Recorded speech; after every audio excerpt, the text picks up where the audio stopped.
Moin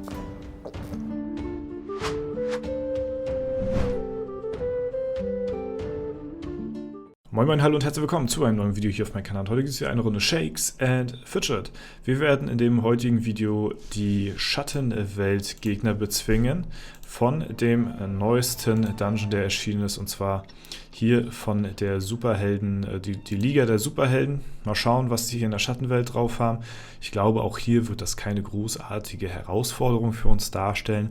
Ja, das aber gleich. Bevor wir damit loslegen, kamen ja gestern noch ein paar Fragen auf zu dem Thema W60 und der letzte internationale Server. Und ja, das stimmt auch so. Es kam nochmal eine kleine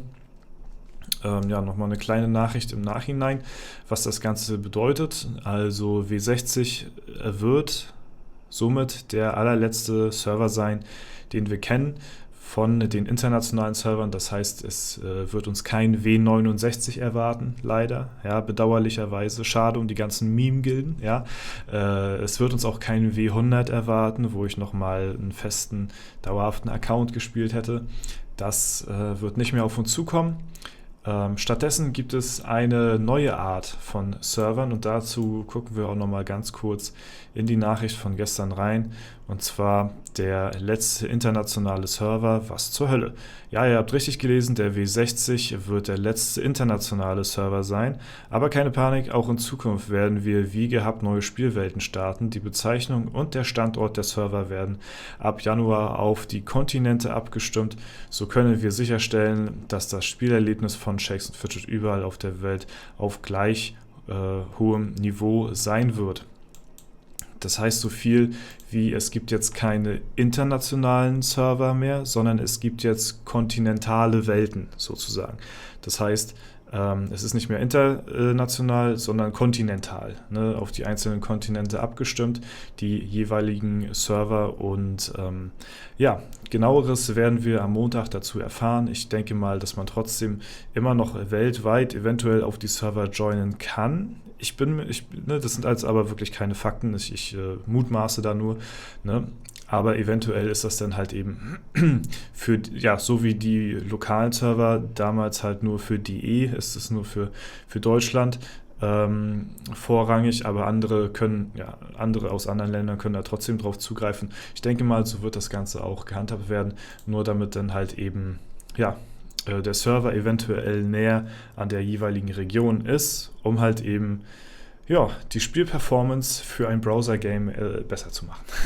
So, es ist ziemlich viel Aufwand für dich irgendwie, nach wie vor für so ein Browser-Game hier, ne, damit auch alles passt. Ja, und ich bin gespannt, wie das denn aussehen wird, ne? Ob es dann den allerersten Server geben wird, der dann heißen wird Server 1.eu, ja, das kann ja durchaus sein, ne, dass es dann einen europäischen Server gibt, so, ne, der dann halt eben ja, alles abdeckt, was in Europa so von Belang ist, oder halt eben von den anderen, ja, oder insgesamt 7 Kontinenten, die wir haben.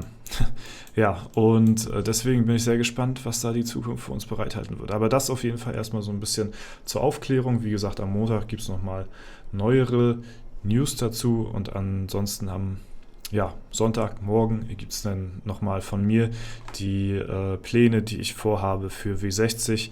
Das aber im morgigen Video. Heute gehen wir rein in die Schattenwelt und werden nochmal schauen, ja, was hier die Gegner für uns parat haben. Ich bin gespannt tatsächlich auf die letzten Dungeons, die erscheinen werden. Einmal der hier und einmal der hier. Ich glaube, da werden wir wirklich zu knabbern haben. Ich bin aber tatsächlich sehr froh darüber, dass wir noch ein bisschen eine Herausforderung haben hier. Denn, ja, ich sag mal so, mein Char, den ich jetzt habe, der ist ja schon ganz gut vorbereitet für Late-Game-Content, würde ich mal sagen. Das heißt, wenn irgendein neues Late-Game-Dungeon am Start ist oder so, dann haben wir da ganz gute Voraussetzungen, würde ich mal sagen, relativ weit zu kommen. Wie weit wir kommen werden, das wird sich dann zeigen, wenn es soweit ist. Da nehme ich euch natürlich sehr gerne mit. Ich denke mal, das könnte auch ein bisschen spannender werden später. Allerdings lassen wir uns da überraschen. Ich bin trotzdem wirklich sehr, sehr gespannt drauf, weil es einen Dungeon geben wird, der nach dem Olymp erscheint, somit höchstwahrscheinlich schwerer ist als der Olymp selbst.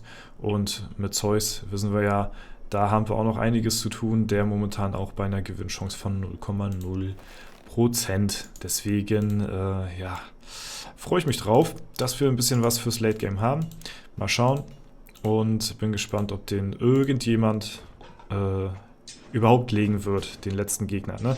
Weil Zeus ist ja schon bekannt, den haben ja schon einige besiegen können. Das ist soweit kein Problem. Allerdings mit dem neuen Dungeon kriegen die schon deutlich weiter sind, als ich jetzt zum Beispiel es bin, vielleicht eventuell nochmal ein bisschen Content, an dem sie ein bisschen mehr zu knabbern haben. Ich würde es mir auf jeden Fall wünschen, ne? Dass da ein bisschen was in die Richtung auch kommen wird. So, wir kriegen jetzt mittlerweile von den Gegnern hier schon 300 Millionen pro Etage. Das scheppert natürlich ordentlich rein. Und wir haben Stufe 625 erreicht. Könnt ihr euch noch dran erinnern, als ich sagte, auf Stufe 625 möchte ich nach einer neuen Waffe Ausschau halten für den nächsten Leggy-Dungeon und auf Stufe 650 möchte ich mich komplett neu equippen. Ich bin jetzt so schnell Stufe 625 geworden, das ist wirklich jenseits von Gut und Böse. Also ich hätte mir nicht erträumen lassen, dass es dann doch so schnell geht. Ist natürlich den neuen Dungeons jetzt geschuldet, ne? Ganz klare Sache. Allerdings, wenn man jetzt sich mal meine alte Leggy-Waffe anguckt, dann ist sie wirklich schon sehr, sehr alt. Wir haben uns die Waffe geholt auf Stufe 599. Das müsst ihr euch mal reinziehen. Ja, beim letzten Leggy-Dungeon hatte die schon enorme Upgrade-Stats, aber ich wollte sie noch nicht nehmen, weil ich noch ein bisschen warten wollte. Zumindest bis 625 und dann auf Stufe 650 wollte ich mich dann nochmal komplett neu equippen. Das heißt nochmal neue Waffe und dann aber komplett neues Equipment hier auch, ne? Weil dann lohnt sich das dann halt erst so richtig in meinen Augen und das hatte ich halt vor. Jetzt mittlerweile, meine lieben Freunde der Sonne, sind wir jetzt schon bei plus 81 Stats, Durchschnittsschaden mehr auf einer Epic-Waffe. Und das ist eine Leggy-Waffe. Ja? Und wenn wir eine Leggy-Waffe haben sollten, puff, peng, dann geht's aber richtig ab hier.